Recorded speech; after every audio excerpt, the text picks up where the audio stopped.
Nós temos hoje na primeira leitura a finalização da história do profeta Elias.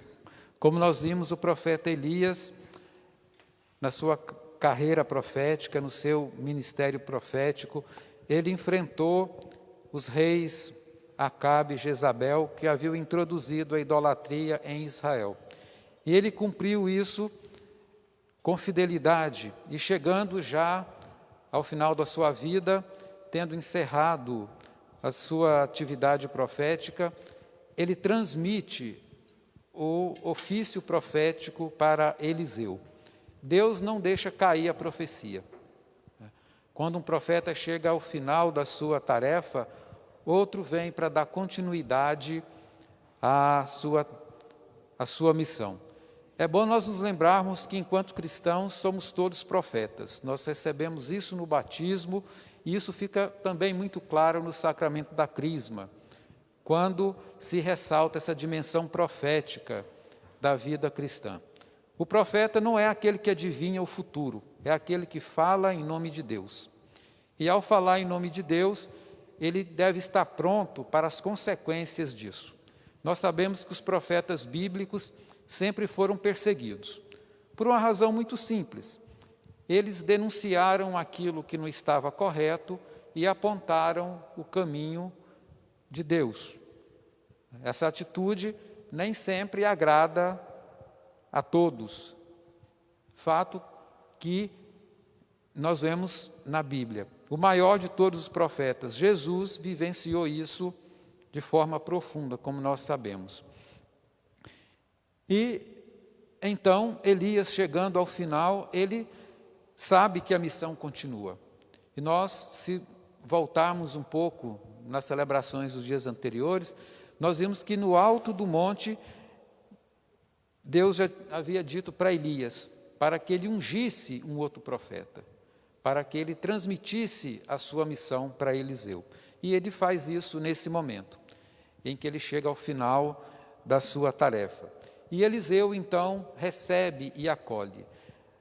Na linguagem do Antigo Testamento, essa transmissão da missão profética é dada pelo fato de Eliseu dar o seu manto para Elias.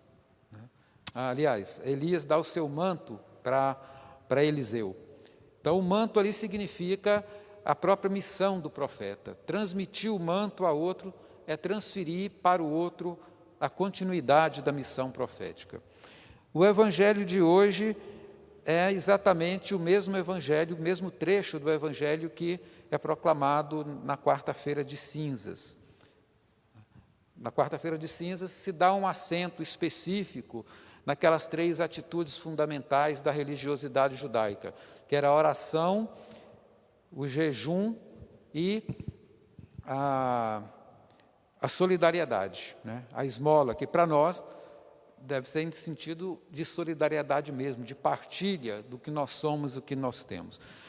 Quando nós refletimos esse texto na quarta-feira de cinzas, o acento é sobre essas três atitudes fundamentais. Mas hoje nós podemos ir por um outro lado, né? A fala do Evangelho, o alerta para que nós não façamos essas 3 coisas, e essas 3 atitudes, a oração, o jejum e a esmola, que são símbolos de toda a religiosidade para nós, de todos os atos de bondade ou do bem, é um alerta para que nós não façamos disso um instrumento de autopromoção pessoal. Ou seja, esse evangelho para nós hoje, ele vai nos alertar, nele Jesus nos alerta, que nós devemos estar atentos para não cair na tentação de usar a religião para aparecer, usando a linguagem popular. Não usar a religião para nos projetarmos individualmente. Porque o acento aqui é exatamente esse, que a nossa prática religiosa ela seja autêntica. E a primeira tentação é nós usarmos a religião para ascendermos socialmente, muitas vezes. Muitas vezes as pessoas, ou nós mesmos, usamos a prática religiosa ou a religião ou a fé como uma forma de ascensão social, uma forma de nos projetarmos no mundo dos homens, de parecermos bons diante dos outros. Essa é a primeira alerta.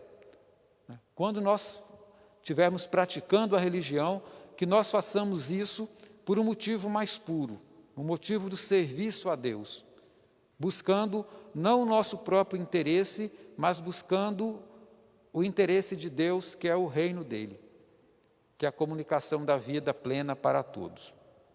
Que a nossa prática religiosa seja uma prática isenta desses interesses menores. O ser humano é muito cheio de carências, nós somos muito cheios de carências, carências afetivas, carências de toda ordem. E muito facilmente nós manipulamos as coisas para atender essas carências.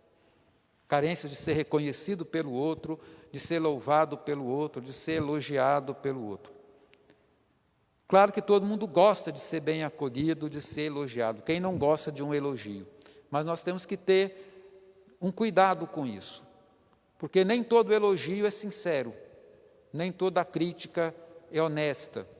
Jesus não se iludia com isso, Jesus não se iludia com elogios, também não se deixava abater com críticas. Ele nunca usou a religião ou a fé dele para se autopromover. Primeiro alerta é esse, que a nossa religião não seja um instrumento de autopromoção, porque senão nós não estaremos pregando o Evangelho, estaremos pregando a nós mesmos. Esse é um grande risco de quem prega. Eu estou falando aqui como alguém que está pregando nesse momento. Nós estamos permanentemente tentados a isso. Em vez de pregar o Evangelho, pregar a nós mesmos. Esse é o primeiro alerta que Jesus nos faz. Segundo, é um convite à gratuidade, que está na mesma linha. Não buscar interesses, recompensas. O crescimento na fé vai nos levar a perceber uma coisa. Nós devemos fazer o que é correto, não para receber recompensas, mas porque é correto. Fazer porque é correto. A recompensa seria exatamente isso, fazer porque é correto fazer. Essa seria a grande recompensa. Não fazer as coisas esperando retorno. Não fazer o bem esperando ser louvado. Porque senão nós não estaremos fazendo caridade, estaremos fazendo filantropia. Existe uma diferença de filantropia para caridade. Caridade aqui não é esmola, é um ato supremo de amor, de entrega ao outro. E toda forma de amor é uma forma gratuita. Quem ama faz o bem para o outro sem esperar retorno. É gratuito, é porque é correto fazer o bem. Fazer o bem sem esperar retorno, nem mesmo um muito obrigado. Nenhum tipo de recompensa. A própria recompensa é a consciência de que fez o que deveria ser feito, ou seja, fazer porque é correto fazer. E nisso nós precisamos crescer sempre. Nós sempre estamos, às vezes até inconscientemente, querendo fazer a coisa certa, mas esperando um reconhecimento. Crescermos nesse sentido. Embora seja muito bom receber elogios, seja muito bom ser reconhecido, mas nós devemos dar um passo adiante nesse sentido. Não esperar isso. E essa perspectiva, essa atitude de enfrentamento da tentação de fazer da religião uma forma de autopromoção e a busca de fazer tudo em espírito de gratuidade tem tudo a ver com a missão profética. O profeta, a função do profeta nunca é uma função de status. Os profetas sempre foram perseguidos. Eles sempre viviam fugindo da perseguição de alguém, tendo a sua vida ameaçada o tempo todo. Quem busca a religião como forma de status, está se afastando da atitude profética. Nós somos chamados então a ser profetas. Pelo batismo nós somos sacerdotes, no sentido batismal comum, que é um sacerdócio diferente do sacerdócio dos padres e dos bispos, que é o sacerdócio ministerial. Nós somos reis no sentido de que nós somos chamados a colaborar com Deus na condução do universo, na melhoria, na evolução do universo. Essa é a função do reinado do cristão, do ser humano. O rei não como aquele que domina os outros, mas como aquele que serve o outro. E a função profética, de ser porta-voz de Deus. E essa função profética, ela é sempre exigente. Ela nunca está associada com status, com busca de ascensão social ou da pessoa aparecer, de projetar na função profética as suas próprias carências. Então nós devemos estar atentos para essa dimensão, para essa mensagem que nós podemos colher dessas duas leituras hoje, né? E voltando ao que já foi mencionado pelo padre Antônio no início da missa, mais um padre de Brasília nomeado bispo, né?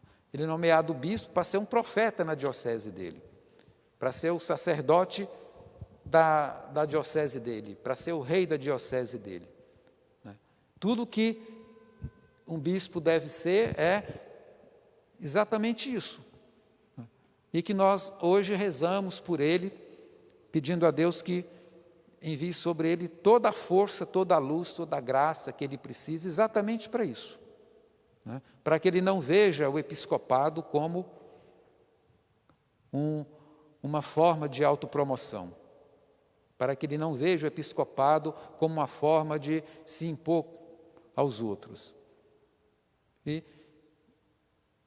é interessante porque nessa semana, na sexta-feira, tem a solenidade do Sagrado Coração de Jesus, que está ligado à questão do clero, dos diáconos, dos padres e dos bispos.